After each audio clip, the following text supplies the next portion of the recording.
Stupid. Oh, live! We're live!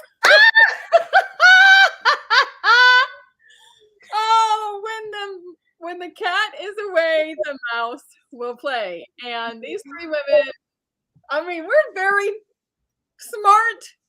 We're very fellow entrepreneurs and risk takers. Are you ready for a show where you'll hear real behind the scenes stories from real business owners? Look no further. Uncensored Entrepreneurs. The show where we bring you the real, raw, and unplugged version of entrepreneurship. There's no sugarcoating, no filters, just the vulnerable truth about the ups and downs of running a business, being a parent, and how to move through all of those phases of your life while building something of significance. From early mornings to late nights, from triumphs to setbacks, we cover it all. So sit back, grab a cup of coffee, and get ready to hear the truth about what it takes to be. Oh my gosh. This is my favorite day. So here's what I want to say. As an entrepreneur, you just roll with it, and it's messy. It's messy a lot of the time. And you figure out most of the time.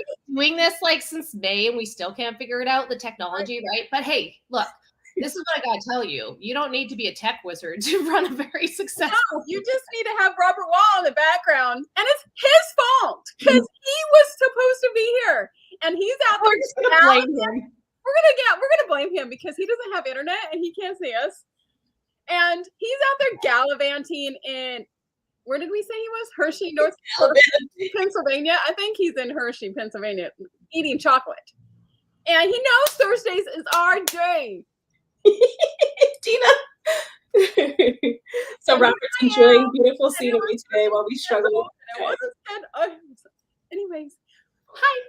Hello. We're talking about mindset today.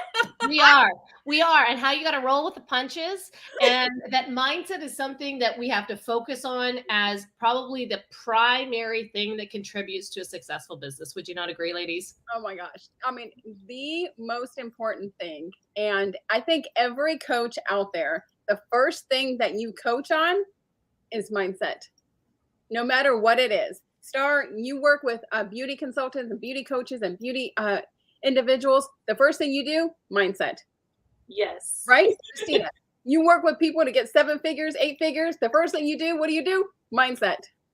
You can't make that kind of money if your mind's not right, right? Like you'll never out earn what you believe you can make, and you'll never out earn the level that you're at with your mind. And I think that so often, I remember like, okay, so I'm supposed to do like an hour of personal development every day. That would be something that I'd hear back from a lot of people. So like I'm supposed to do that instead of, contact new clients or customers. I'm supposed to do that instead of following up with people. I'm like, no, that and you have to do both. Like you have to start this way and finish this way. I've been doing personal development for longer than I would like to admit, since I was 19 years old. And it was something that really woke me up because I didn't come from a family of a growth mindset. I came from a family of a fixed mindset. So like, for example, I thought I was really bad at basketball, but I'd keep trying out for the basketball team and I wouldn't make it. I wouldn't make it. And then I'd be like, oh, I must suck at basketball. I never, like, how often did I practice? How often did I sit in the driveway and do free throws? How often did I practice layups? Never, because I wasn't taught that the more you practice, the more you work on something, the better you get, and that you can improve, right? It's not just you're good at sales, you're good at communication. Like you actually have to be intentional about those things, about building those skills. So Christina, you said you have an hour of personal development. What do you do in that hour? Oh, so either I'm listening to an audiobook or I'm listening to a podcast. And most of the time I'm outside hiking or doing something. Like I need to be moving and listening at the same time. That's just how it works. But I'll come back and I'll be like, what are the 5 things that I just learned in the last hour? And I'll write down those 5 things and I'll start brainstorming around them and I'll use them. Like this is the piece that most people miss.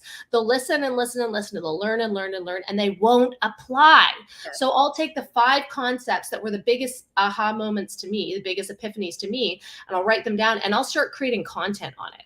I'll start talking about it. I'll create reels and I'll start incorporating it into what I do, because if you don't do it immediately after you learn, it's just kind of like a fluttering thought that goes away, right? That is the best thing to do, is to take content that you're listening to, or take stuff that you're listening to and create content through it.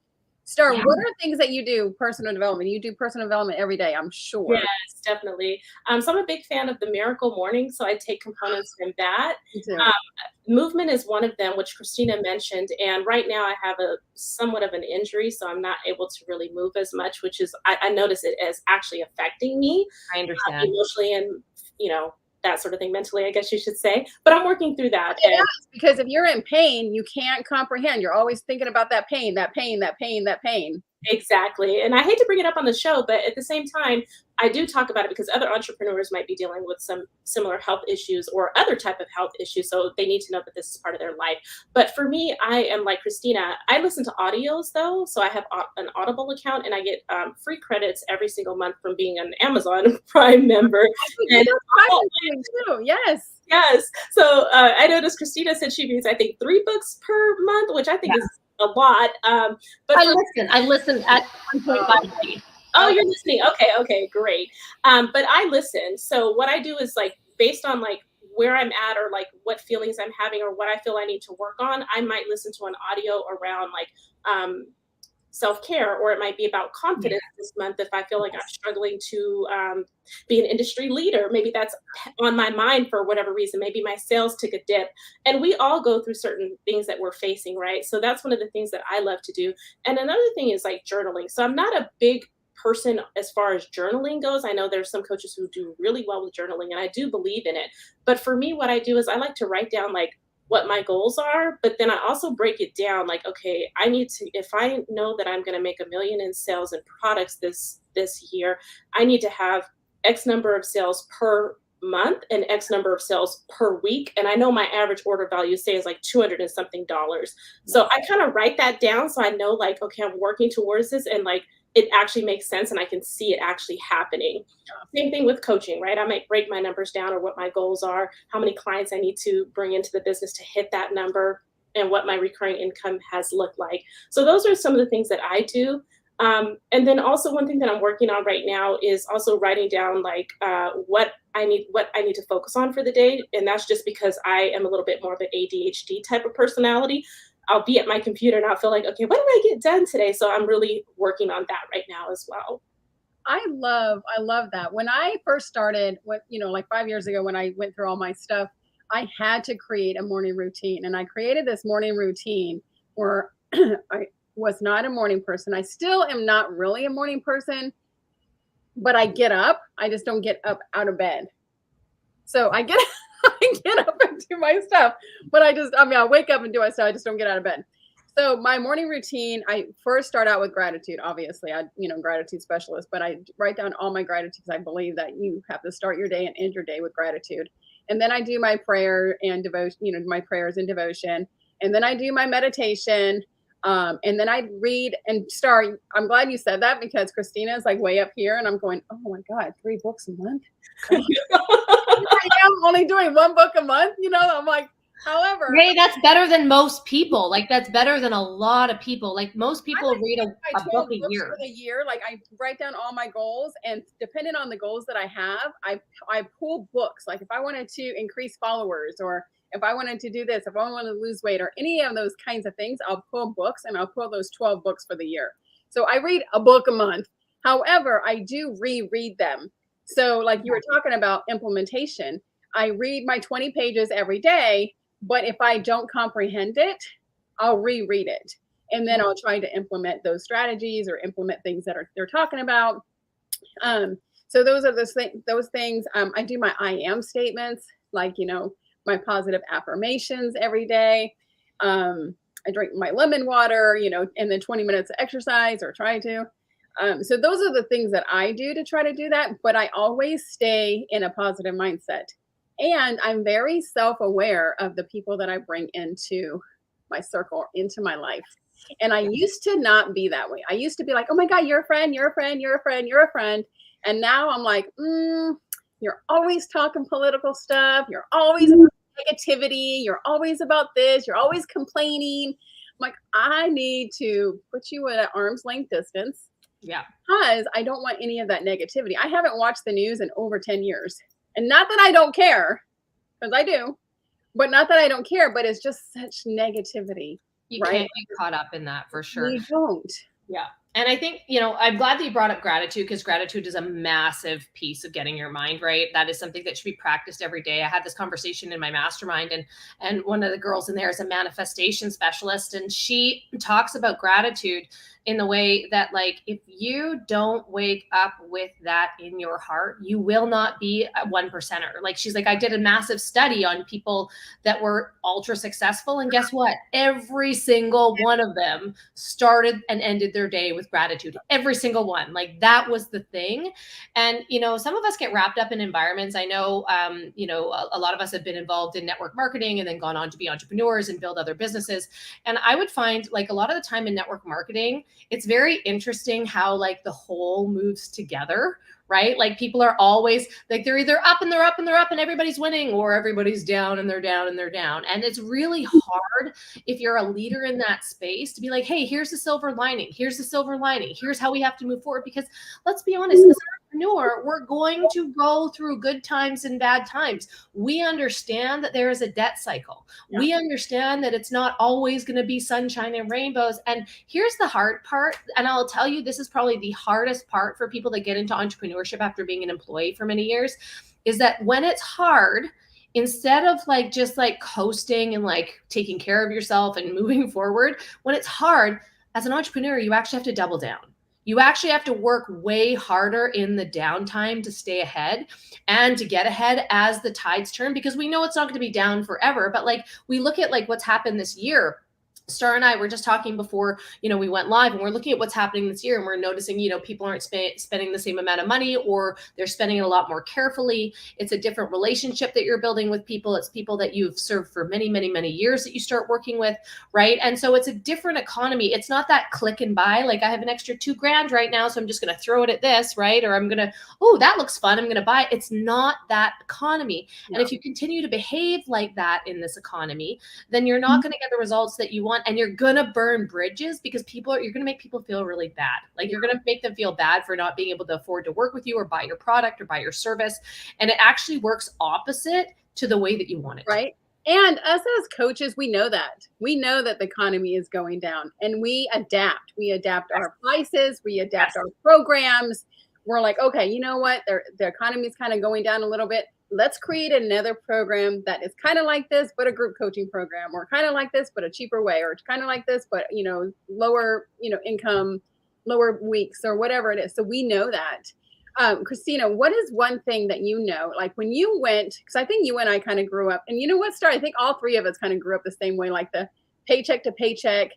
And I don't know if your mom told you this, but my mom never like, Tina, you can go to college, you can do this, you can do that. Like, she was like, you can marry somebody in the military, because my dad was military. Look, this is what she used to tell me. You can marry somebody in the military and have them take care of you and yada, yada, yada. And I'm like, what? And so I never had like that, Tina, you can do whatever it takes, whatever you want to do. I'm the only entrepreneur in my family, and I'm the only Christian in my family. Mm-hmm. So both of those together, I think, prohibited me to do a lot of the things that I did. So I had to self-teach myself to do all of these things, and have people like you guys to inspire me and to do all these things. So Christina, what was one thing that you had to get through after having that kind of mindset growing up, paycheck to paycheck? And you know how, like, I mean, we got paid on the 1st and the 15th. So right around the like 24th or 25th, we were like out of money. We were out of food. We were like whatever, scraping by. But then on the 1st, it was like, we can eat whatever we wanted, right? And so there was like no money saved, or no money, you know, put away, or no investing talk, or none of that. And here I am doing all of that at the age of 38. Totally. You know, it's interesting, and you're going to be surprised by my answer, I think.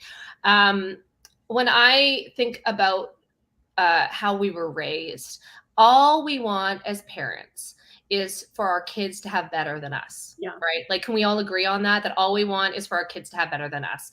And so I understand when moms say, go marry a military guy and be taken care of, right? Because she doesn't want to have to worry about you, and she knows that you'll be taken care of and you'll be safe, right?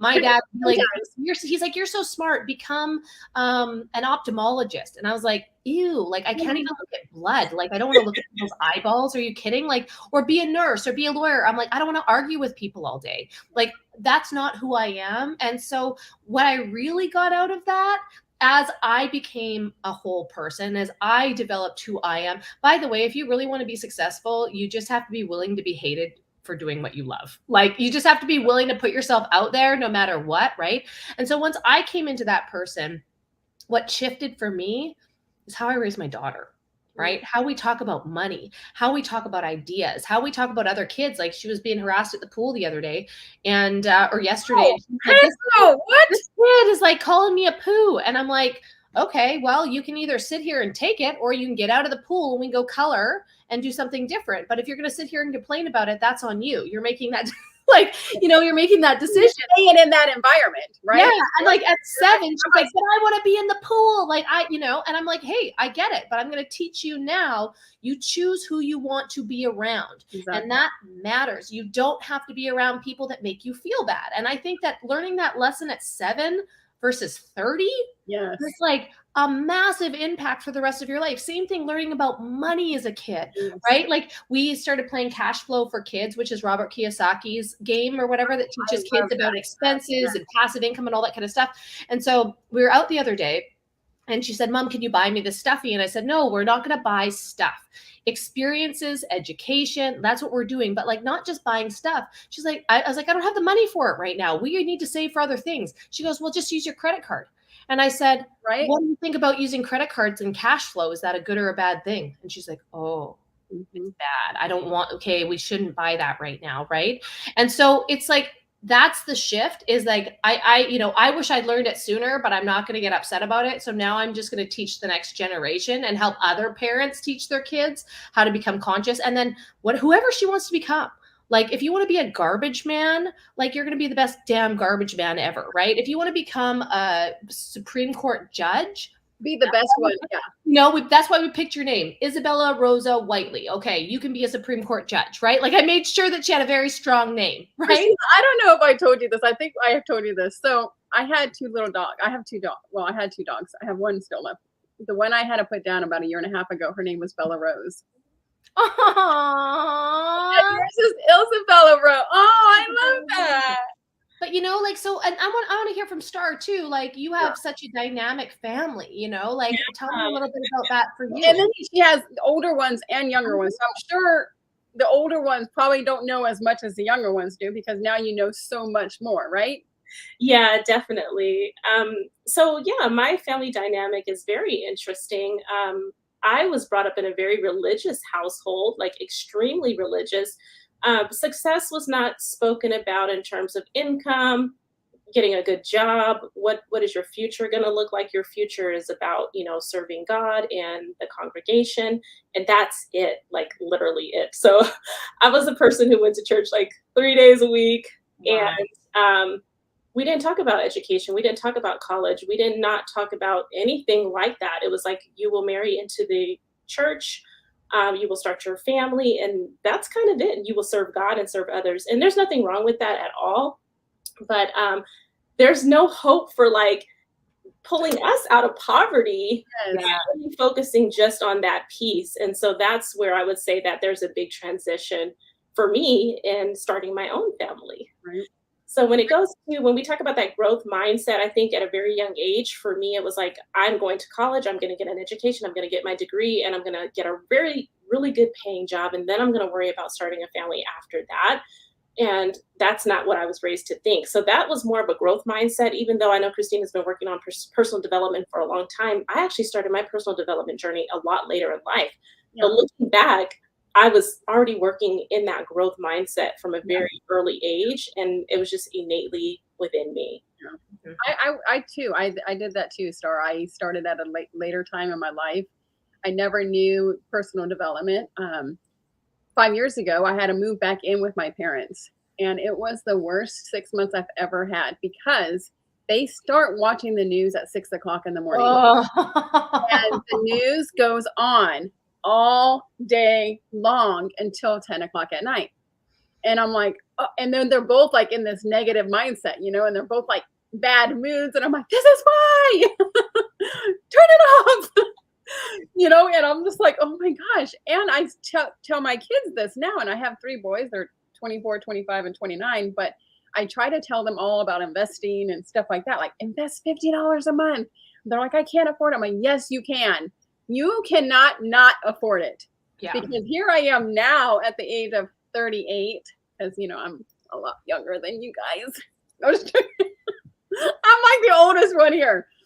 But now, you know, when I saw this TikTok the other day, it says if you know, invested this much at the age of 20, you'll have this much. If you invested this age at the age of 30, you'll have this much. And then at this age of the 40, and I was like, I like wish somebody at the age of 20 were like, get it in your head. Yeah. Like, you need to start investing, like, no matter what it takes. And $50, whereas now I'm like $4,000 a month that I have, you know, you have to invest in order to have the same amount. And I think, you know, also, Tina, realizing that like, this is perfect. We've been programmed from birth, and we've also been programmed through our education system, right? Like, I just started talking about this more recently because it's pretty jarring for people to realize that they've been born into a system that was indoctrinating them to be in a system that fails, right? In a system that they're constantly paying off their student loan, and they can't go bankrupt that way and actually learn lessons about financials. Graduate high school, go to college for 5 years, have a $200,000 debt, and then get another good job, and then work until you're 65 and then retire. It's just, and you're in that highest tax bracket, right? It taught us how, like, school was created for soldiers to make them obedient. And then it evolved to create factory workers, right? To have, like, middle-class people work for the rich. And it's like, at some point, we have to wake up and we have to say, look, we're not going to do this anymore. Our kids are, like, now, if they're in school, it's like just propaganda machine, right? And so it's like, we have to wake up and take self-responsibility, you know, and the hard part is, and this is what's working against us, by the way, we're in a society where now, not like 30 years ago, one income could buy you a house and you could pay it off in 5 years, right? Now, stay-at-home mom doing nothing. Right. And now you need 2 incomes plus a side hustle plus investments to get ahead even a little bit. And people are so damn busy that they don't have time to pay attention, and they don't have time to raise their kids. And the kids are being raised in daycares, and they're being raised in schools, and they're having a different influence in a family unit.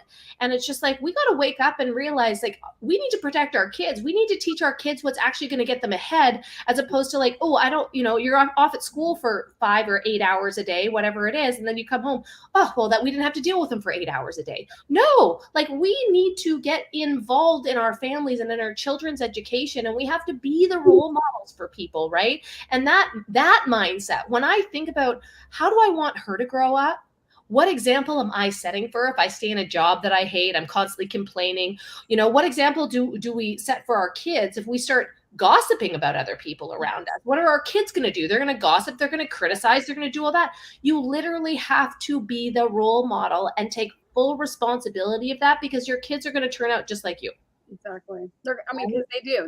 They do everything that you do. They say everything that you say. Definitely. So if you have positive words that coming out of your mouth, or if you have profanity coming out your mouth, you know, those kids in the back seat, they start listening. They start saying those things, and you're like, oh, where did you hear that? You're like, oh, oops. Oops. Those are adult words in our house. Izzy knows they're adult words, and it's really cute now because she'll like sing songs in the car, and then if they say a bad word, she just doesn't sing that word and then keeps going. She knows she can't.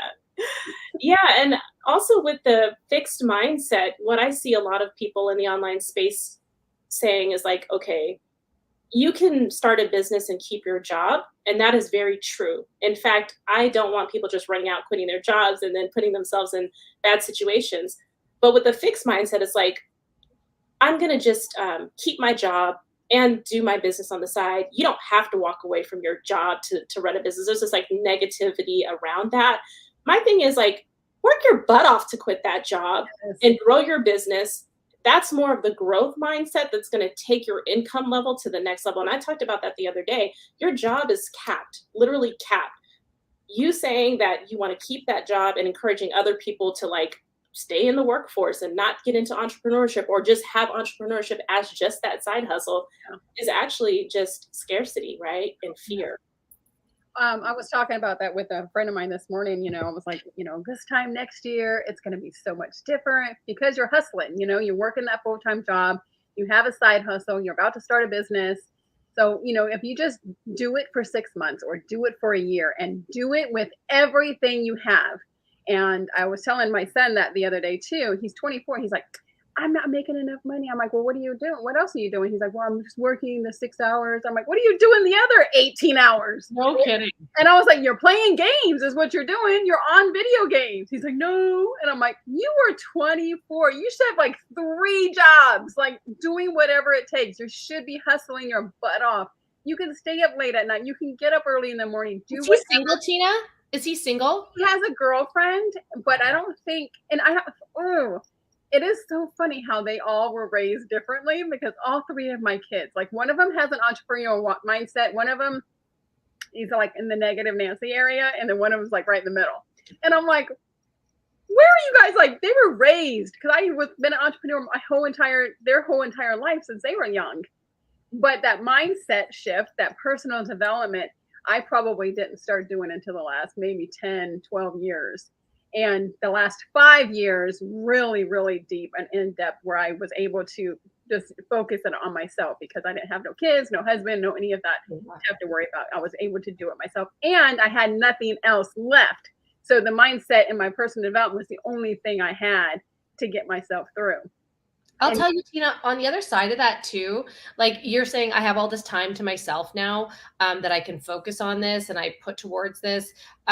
Another thing that I notice that happens, and I definitely have been through it, is that I feel guilty for taking that 20 minutes to meditate. I feel guilty for going for that walk sometimes. And instead of spending time with my family or helping out in the morning to get Izzy to school, or, making lunches, I'm like, no, I need this time for me if I'm going to have a full day and do this. And so there is an element of guilt that sometimes comes up, that people will just pass over that instead of doing it because they feel like they should be obligated to do something else. But if you knew that 30 minutes or that 20 minutes was going to start your day in a different way, and that you would show up differently for your family or for your kids, you would make it a priority. I was just going to say that, Christina, when you actually take that time for personal development and self-care, you're actually able to support your family better, show up more powerfully, and usually by the end of the day have more energy than if you did not implement that step earlier on in the day. And sometimes, if you're a single mom, even if you're not a single mom and you're married or whatever, get up half an hour or an hour earlier than anybody else. So then that way you can take that time to read, to do your devotions, to meditate, to do your personal development, to, whatever it takes. And like Christina, if you can learn to multitask, you can be on a walk with your dog every morning. Then you have to take your dog for a walk and listen to a 20-minute podcast in your ear at the same time. You might even enjoy the walk more. Like you might, you know what I mean? You're like, oh, fine, I'll take the dog for a walk. But when I get hooked on a good podcast or when I get hooked on a good book, I can't wait to listen to it. That's another thing that I wanted to bring up, is that if you open a personal development book or you open a book and you start reading it and you're just like, oh, I can't get into this book, it is the wrong book. Or it's the wrong time. Or that's what I mean. That's what I mean, that the timing isn't right and that it isn't the right thing for you right now. So you got to be really cognizant of that. And one of the things you asked, Tina, and I'm going to ask you guys too, is what's the one book that made the biggest difference in your entrepreneur journey? And I'm going to share, because I keep this book and I bring this book with me everywhere. If you are in sales and you have not read The Greatest Salesman in the World by Og Mandino, and this is like a practice. This is one that I've read multiple times. It's a bit of a story. I like to read the story sometimes to Izzy. And then the scrolls are designed to be read 3 times a day for 30 days. Each scroll 3 times a day for 30 days. I don't know how many entrepreneurs have actually done that. I'm not sure that actually people have taken the time to read and process and apply this book. But if they have, and if they revisit it, this will absolutely change the course of your entrepreneurship journey. And it's such a thin book. Like you can literally read it in 2 hours. It's an airplane read. But then go through and read those scrolls and implement them every day, like Christina says. It's 100 pages. I mean, you can read that in an hour. Yeah. One book that kind of changed, well, not that kind of changed. The 4 Agreements was one of the things that I did. That Think and Grow Rich. Think and Grow Rich, I read once a year, and there's 12 chapters in it, so I read a chapter every single month, but I reread it and reread it and reread it. And it was one of the things that I have given my kids too, the Think and Grow Rich. And I remember getting Ogmandino's book years and years ago. And Christine, it was probably 20 years ago. And you would die if I showed you that book. I mean, it wasn't even a book. It was in one of those VHS little things with a little pamphlet and a VHS cassette or a cassette tape in it. And we bought it in the back of a room one time when we went to an event that I was speaking at. Wow. One of those. What about you, Star? What's a book that has really changed your perspective in entrepreneurship? Yeah, so I mean, there's so many. One that I like is We Should All Be Millionaires. I recommend it to all of my clients. We should all be millionaires. I'm getting it today. Right now, Christina, can you send it to me? And I really love it because it's really geared towards women. It's also geared towards us getting support from whether we're hiring a VA, a team member, family, indulging in buying something for yourself that you normally would say, no, I'm not going to spend the money on this, but making yourself feel better by buying simple little things or not the cheapest of something, but let me actually get the name brand version of this and just really caring for yourself and living the luxury lifestyle in a way that you're working towards building this life, but you can still have parts of it now. So I really, really love that book because so many of us work for our family and it's like, oh, I'm doing all this for my family and we don't take care of us. Yeah. And that book is really centered around the woman prioritizing herself so that she can be. That is centered around the woman, though. It's because, women and men entrepreneurs are completely different. Thank goodness Robert's not here. Sorry, Robert. That's why we have him, though, right? That's why we need his perspective. We have to have it, but women and men entrepreneurs they're different. Men don't think, well, they don't get emotional about those things. Like they're not, oh, I have to take care of the kids and I got to go grocery shopping and I have to, make sure the house is clean and homework and this and this.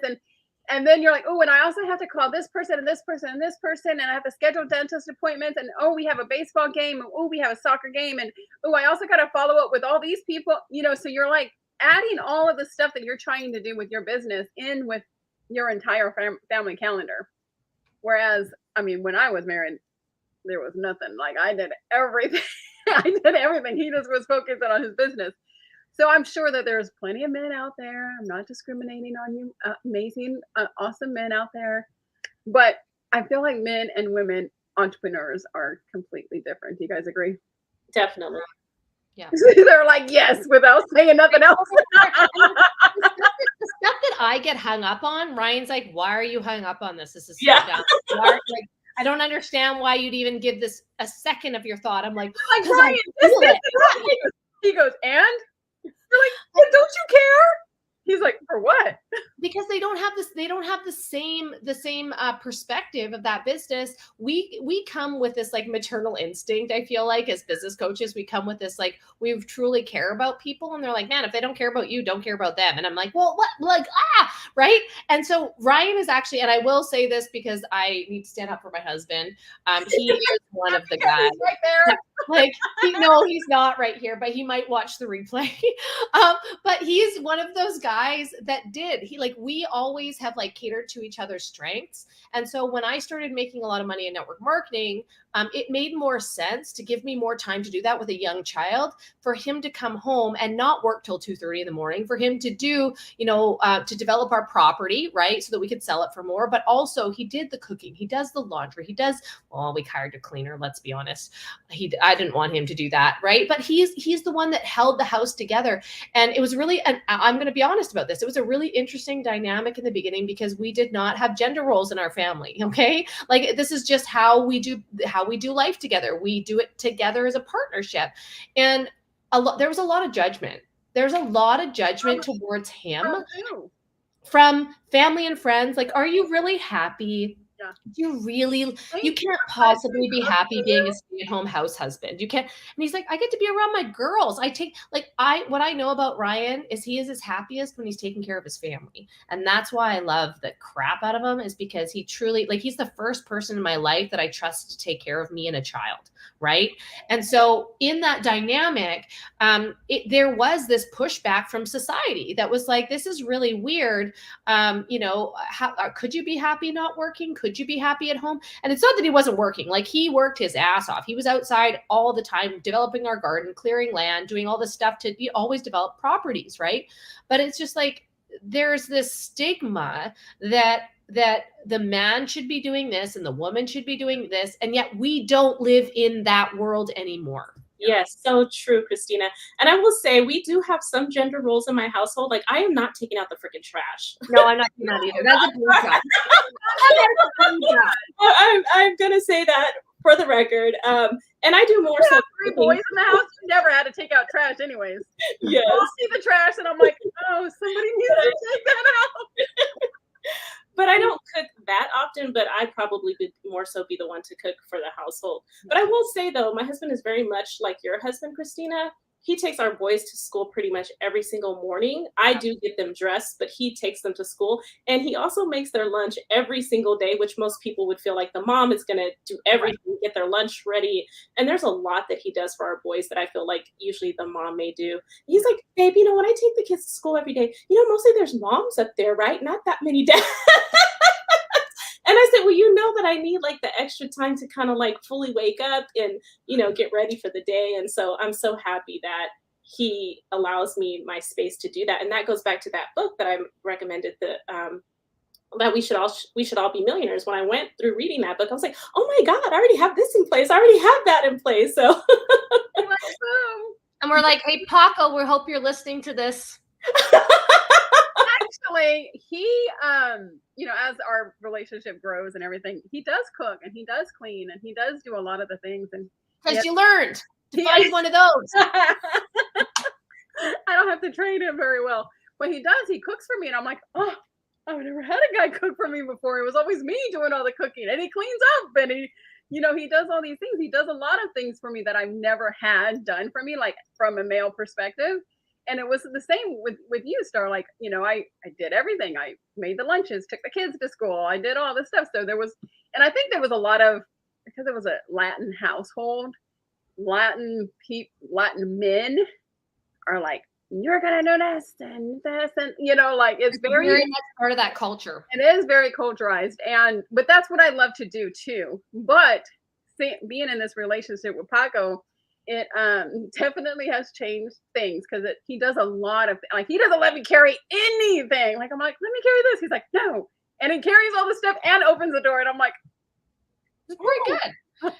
Robert commented too, and I want to make note of it. He said, yes, this is me as well. I make everyone's lunch every morning and take the girls to school. It's not even 50-50. This is why I wanted to bring it up. It's not 50-50 in a relationship. It is 100, 100, 100, or 110, 110. Right. Yeah. It is like you give everything to this. And I think, you know, when you've got a supportive partner, that does make this process so much easier. And if you don't have a supportive partner, it's just a matter of communicating a little bit better and coming up with common goals that you both want to achieve, and then having a conversation about how you're going to do it. Yeah, I think the communication is huge, you know, because your husband will be supportive unless there was some big, huge thing going on. But your husband should be supportive of all your stuff, or vice versa, your wife too. But you should communicate. Listen, if I can take this and this off my plate, and you can add this and this to your plate, it'll make my life so much easier. It'll make me have another hour in the morning time. Like, Star, you know, I need another hour. If you can just take the kids to school, or if you can just make the kids lunch and take the kids to school, those two little things, you know, it'll give me that hour where I can focus, and I won't be such a grouch when I finally wake up. Everybody wins. Everybody wins. Because when the wife is happy, you are happy.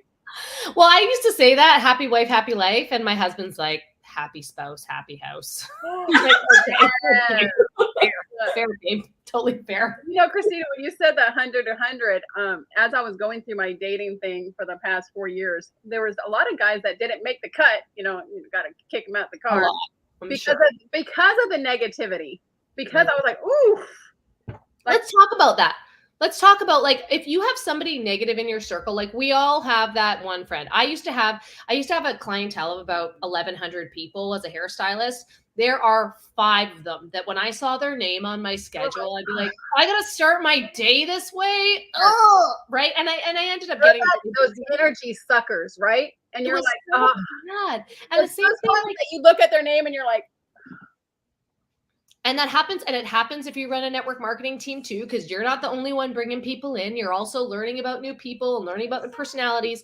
And it happens that sometimes you get stuck with a pill, right? And you're like, I have to manage this. I have to deal with this. So creating boundaries, by the way, number one, okay? There's actually a really great podcast. I'm going to drop it in the comments here. Yes.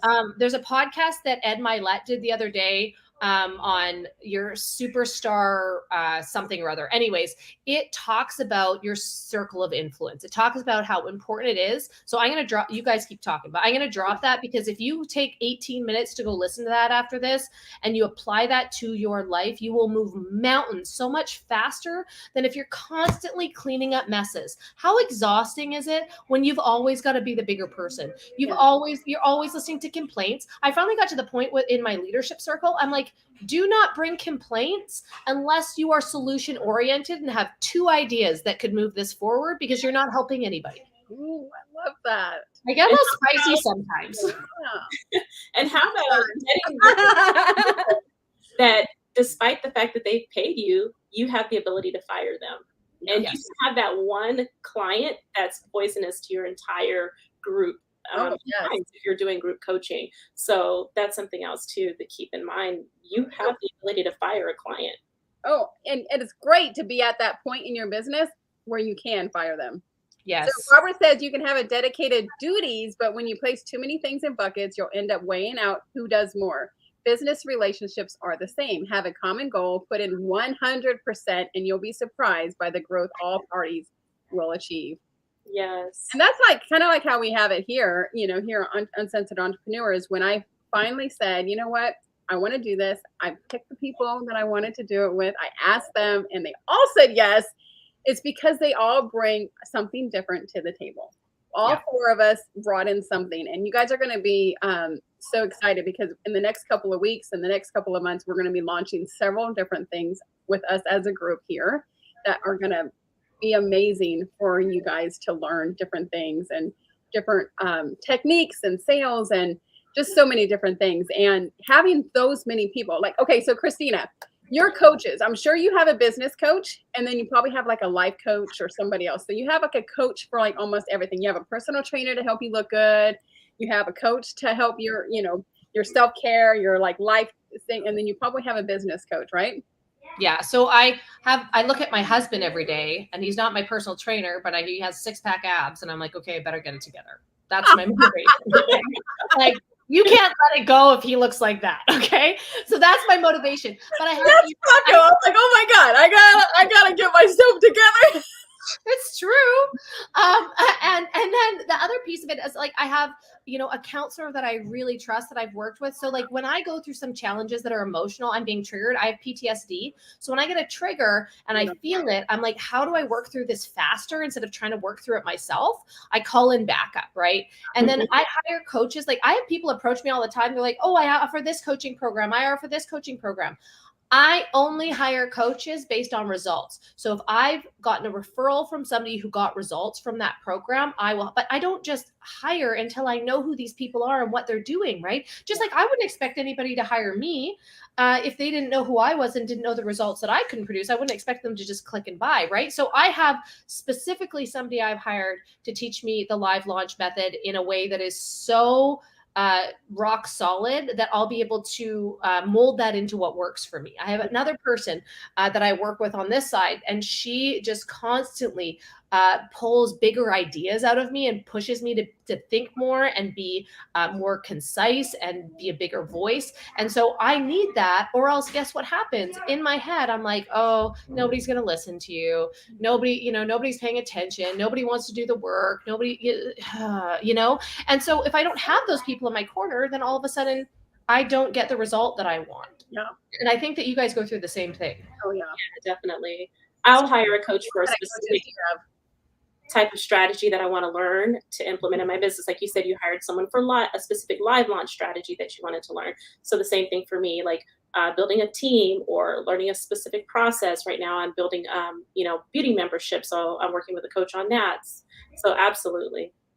And networks, by the way, right? You have to, until you are a multi-millionaire and get to sit at the tables with like the Grant Cardones and Danelle Delgados and the people that are amazing, right? You have to pay for proximity because those people do not have time for you if you're messing around. If you're not the person taking action and doing the work that they're doing, like you have this mutual respect when you work your way up into that inner circle. I saw Jordan Peterson talked about Tony Robbins, and I'm like, of course they're in the same circle. It's because when you work your butt off to be in that circle, there's a different level of respect. When you are not there yet and you're not sure how to get there, you have to pay for proximity. And in those networks that you pay for, the more you pay, the higher quality people in there, you never know who you're going to meet, right? Like a lot of the times I pay to get into those networks so that I can collaborate, so that I can learn from other people, so that I can learn from other industries. Because one of the things that you don't get if you don't join a mastermind is you don't get perspective from other industries, and you don't understand the little nuances that you could pull into your business and fill a gap that is not being filled in just by learning something from another industry, right? And what's really interesting is once you have a system for success, once you have step-by-step, this is what I do, this creates the results. This is what I do, this creates the results. That actually is duplicatable in almost every industry. Right? Like if you're a business coach or an entrepreneur, you work with entrepreneurs, it's almost across the board, A, B, C, D. If you continue to do this, if you continue to simplify, you can make more money. Many years ago, somebody told me always go VIP. Like in every event you go to, always go VIP, because the VIP people, those are the people that you want to be around. Mm-hmm. Then you're going to show your face, and then they're going to be like, ooh, I know who you are. Ooh, I know who you are. I know who you are. You're everywhere. Yeah. And also that fixed mindset of just like watching all the free lives and getting the free value from YouTube, or the free value that you see that coach that you would love to work with, or trying to get in their inbox and ask them questions. That's a very limiting mindset. But when you have that growth mindset and you're actually investing in yourself and actually hiring to be, like Christina and Tina said, in the room with the big players who are actually making moves and doing stuff, it's a whole different dynamic, and you actually start to put in the work and get results. And it's funny because it's like people think the chicken or the egg, right? Well, I can't afford to be in a mastermind like that. I can't afford to pay that. Well, guess what? You're not going to be able to afford if you don't take a risk and take a chance and put yourself in that circle, because you're playing at this level with all of the other humans at this level, right? Your energy is at this level. When you pay for proximity and you're around high-level thinkers, movers and shakers, you can't help but raise your energy. You can't help but get to the next level because your energy rises with the group. Now, if you continue to sit here and choose to sit here, that's fine, right? But don't expect a different result from doing the same thing over and over and over again, because it'll continue to stay level unless you change something. And it's not the chicken or the egg. You have to take a risk. You have to spend more. I remember the first time I spent $30,000 on membership, Ryan thought I was batshit crazy. He's like, you're doing it for coaching? Are you serious? You were probably writing the check like this.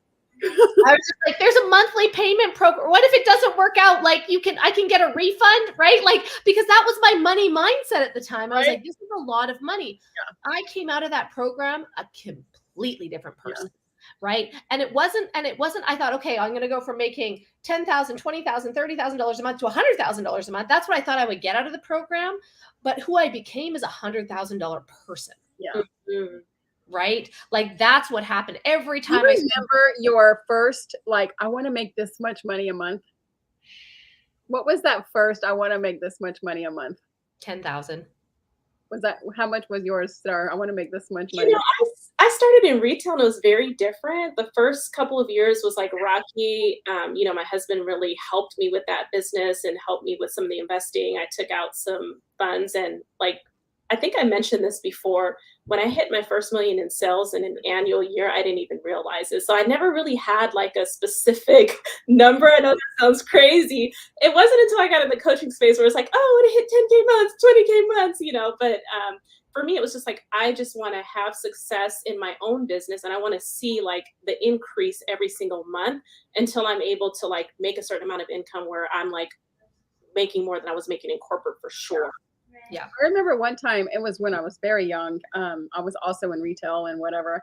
And I was like, if I could just make $5,000 a month, I'll be so rich. And then that quickly turned into 10. But now my mindset is like way up here. And I'm like, if I can have a $50,000 month, if I can have $100,000 months. And they're like, you mean years? And I'm like, no. I mean, months. We're moving and shaking. Like there's no time to sleep right now. The world is changing so quickly.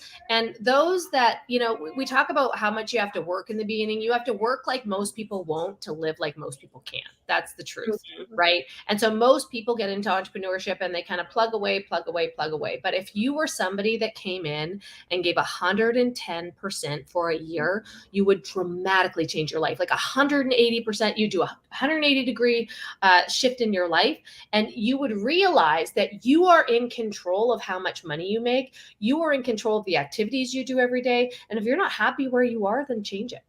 Yeah. Right? And I think, Tina, to go back, because I thought about your question, I was actually in the working field. I was in corporate. I wanted to make 6 figures. So I wasn't an entrepreneur, but I hit that goal in the workforce. That was the first number that I remember, like, I want to get to that point. Yeah.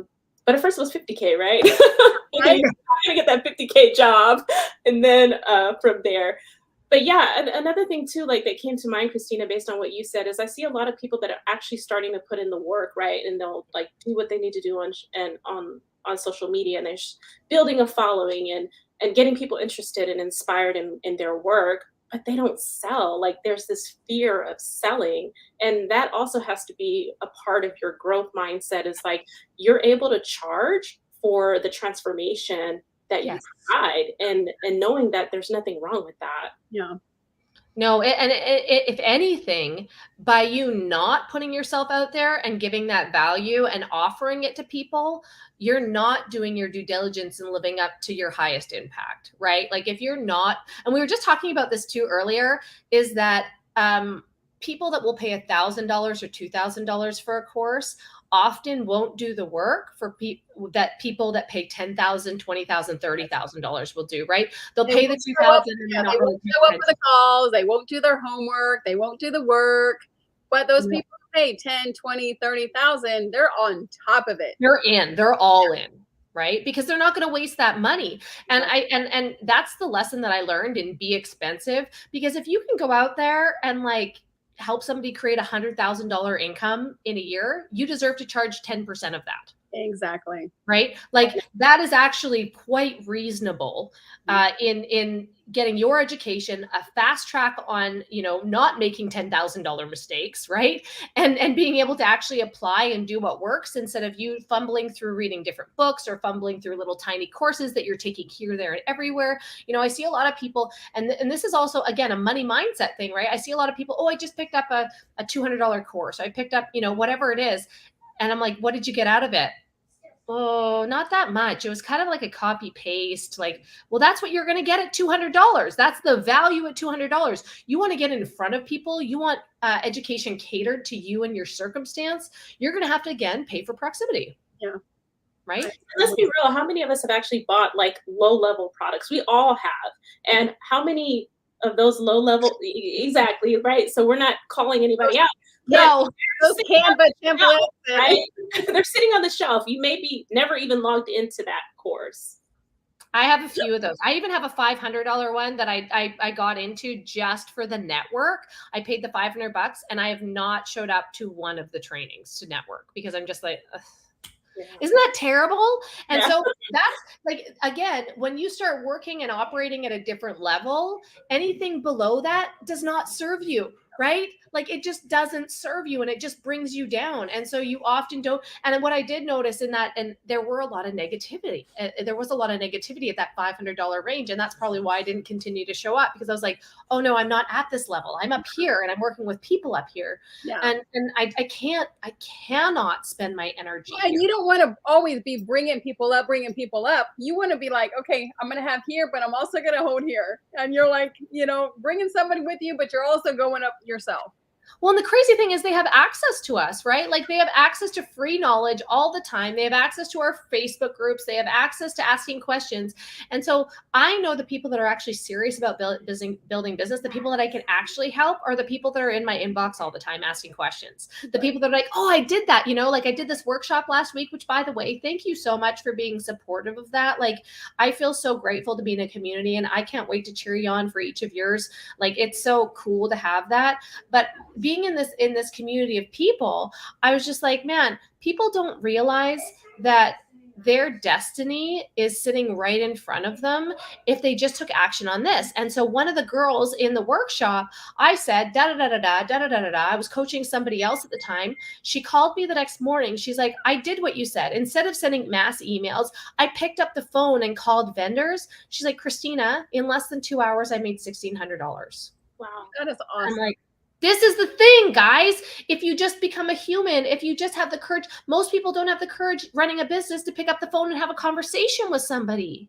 That one-on-one conversation will get them every single time because you're doing that personal one-on-one implementation with them. Well, if you do this, this, and this, you give them ideas. All right, so it's almost the end. Well, it is over the end because we started late. But, okay, Christina, one thing that you say that would help somebody in their mindset right now to change?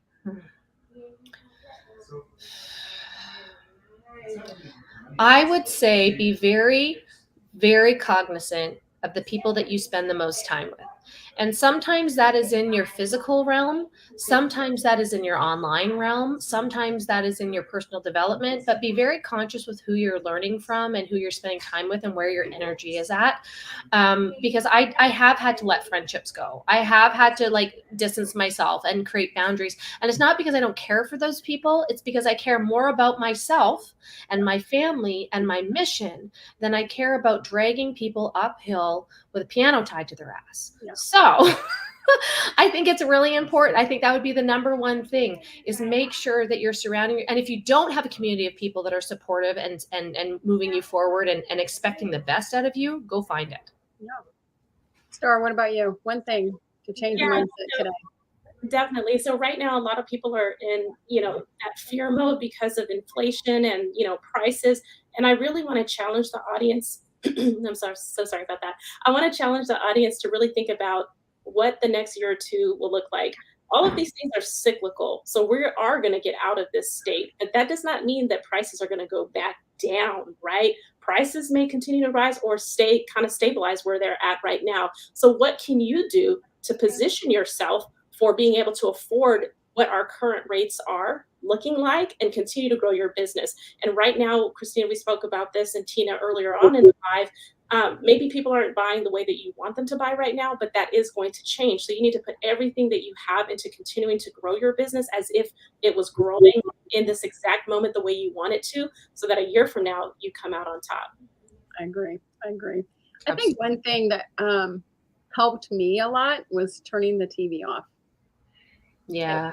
Watching things that I shouldn't be watching because it hindered me. And I remember a friend of mine, Jordan Adler, told me years ago that Lamborghinis and Tesla and like all these like Rolls Royce, they don't have commercials. Why? Because the people that buy those cars aren't watching TV. And I was like, oh. It was just like a light bulb hit. They're like, have you ever seen a Lamborghini commercial? No. Have you ever seen a Rolls Royce commercial? You're like, no. Have you ever seen a Maserati commercial? You're like, no. Why? I don't know. Because people who are buying those things aren't watching TV. They're not watching commercials. They're listening to podcasts and they're, doing this and they're making money and they're doing whatever it takes to make money. And you're like, they're not sitting there comparing their car to another car. What they're doing is they're going out there and forging their own path. And that's exactly what you need to do to win. And Robert had a couple of things to add to the end of the conversation. Robert says, my one thing, if you're stuck, reach out and ask for help. Success leaves clues. So surround yourself with those who have and strive for the things you want in life. And I'm going to add to that. If you have something on Thursdays, you should never go on vacation on Thursdays. No flying on Thursdays anymore. No, nothing. Okay. Robert Ball. All right, friends. Thank you so the much. cat for is being away, here the mice today. will play. And we will see you guys again next Thursday at 1 p.m. Eastern. Make sure you guys share, like, and subscribe to our YouTube channel, our Facebook page, so you guys can get all the updates and get all of our special announcements that we have coming up. We will see you guys next week. Bye, guys. Ciao. Okay, Robert, we need you to end it. We don't know how. I don't know. Leave the studio, maybe. Leave the studio? Robert. We won't have an outro today if we leave the studio. So I guess. Sorry, I gotta run because I have a 11:15. So I love you. Bye, guys. Bye.